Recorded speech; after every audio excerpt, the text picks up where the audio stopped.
বন্ধুরা, আজকে এ পর্বে আমরা আলোচনা করব হরিজন্টাল লাইন নিয়ে। ট্রেডিংয়ে হরিজন্টাল লাইন হলো একটি কারিগরি বিশ্লেষণ টুল যা একটি চার্টে গুরুত্বপূর্ণ মূল্য স্তর চিহ্নিত করতে এবং হাইলাইট করতে ব্যবহৃত হয়। আমরা যে প্রক্রিয়ায় হরিজন্টাল লাইনগুলো আঁকবো তা নিম্নরূপ। আমরা সুইং হাই এবং পরবর্তী সুইং লো পর্যায়ক্রমে তার উপরে এবং নিচে হরিজন্টাল লাইনগুলো আঁকি ভবিষ্যতে মার্কেট পর্যবেক্ষণ করার মাধ্যমে। ভবিষ্যতে আমরা কিভাবে মার্কেট ফোরকাস্টিং করব এবং তা থেকে আমাদের ট্রেড বের করে আনবো এন্ট্রির জন্য, তা আমরা নির্ণয় করে থাকি। আপনারা দেখতে পাচ্ছেন যে আমরা একটি ডায়াগ্রাম দেখতে পাচ্ছি।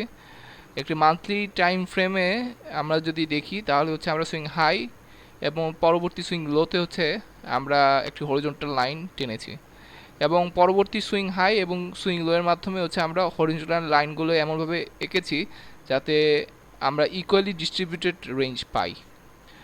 তার মানে একটি হরিজন্টাল লাইন থেকে আরেকটা হরিজন্টাল লাইনের মধ্যবর্তী দূরত্ব সমান। এভাবেও আমরা horizontal line monthly time frame, weekly time frame এবং ডেইলি টাইম ফ্রেমে অঙ্কন করে থাকি। তাহলে আসুন আমরা দেখে নিই আমরা কীভাবে horizontal line Dhaka stock exchange index চার্টের উপর আঁকতে পারি। আমি প্রথমেই সিলেক্ট করে নেব হরিজন্টাল লাইন। দেখতে পাচ্ছেন আমাদের থিওরি অনুযায়ী আমরা সুইং এই লো থেকে কাজ করতে পারি, শুরু করতে পারি। এখানে এই মেজর সুইং লো আছে, আমরা এখানে একটি হরিজন্টাল লাইন বসালাম। বসানোর ক্ষেত্রে অবশ্যই আপনাদের স্থির রাখতে হবে যেন ক্যান্ডেলের বডির মধ্য দিয়ে যাতে হরিজন্টাল লাইনটি না যায়। ক্যান্ডেলের বডির উপর বা ক্যান্ডেলের উপরি ভাগ যেখানে বডি লাগেনি, হয়তো স্পাইক থাকতে পারে, স্পাইক থাকলে সমস্যা নেই, কিন্তু ক্যান্ডেলের ভিতর দিয়ে আমরা হরিজন্টাল লাইনগুলো আঁকবো না। তো দেখতে পাচ্ছেন যে এখানে একটি হরিজন্টাল সুইং লো এর উপর আমরা হরিজন্টাল লাইনটি এঁকেছি এবং ইন ফিউচারে এটি সাপোর্ট নিয়ে পরবর্তীতে নিচের দিকে নামা শুরু করেছে। আমি পর্যায়ক্রমে রেঞ্জ ঠিক রেখে হরিজন্টাল লাইনগুলো আঁকবো। আমি ক্লোন করছি। ক্লোন করলে দেখতে পাচ্ছি যে আবার হরিজন্টাল লাইনগুলো আঁকা হচ্ছে। আমি এটি একটু উপরে টানলাম এবং টানার সাথে সাথে দেখতে পাচ্ছেন যে আবার পরবর্তীতে সাপোর্ট নিয়ে মার্কেট নিচের দিকে অগ্রগামী হচ্ছে। আমি আবার সুইং হাইয়ের উপর আমার হরিজন্টাল লাইনগুলো টানছি। এখানেও আপনি দেখতে পাচ্ছেন যে আমি সুইং হাইয়ের উপর হরিজন্টাল লাইন টেনেছি। এভাবে আমি বাকিগুলো টেনে ফেলবো।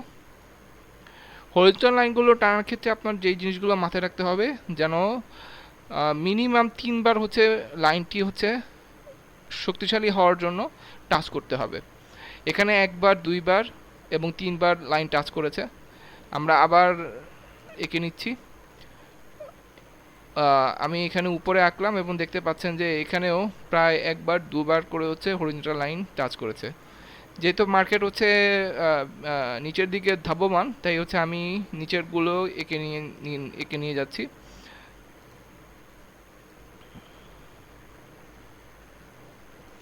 তো এভাবে আমি মার্কেটে হরিজন্টাল লাইনগুলো টানবো।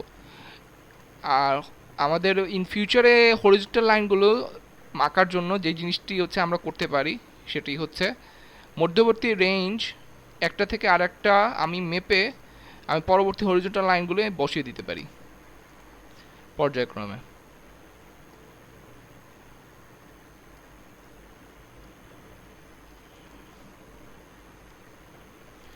এভাবে আমরা বুঝতে পারবো যে মার্কেটে কখন আমরা এন্ট্রি নিতে পারি। যেমন এখানে একটি এন্ট্রি রয়েছে এবং এভাবে আমরা মার্কেটে হরিজন্টাল লাইনগুলো টেনে সাপোর্ট এবং রেজিস্ট্যান্স আঁকতে পারি এবং বুঝতে পারি যে কোথায় নেক্সট মার্কেট সাপোর্ট নেবে এবং কোথায় মার্কেট রেজিস্ট হয়ে মার্কেট অন্যদিকে চলাচল করবে।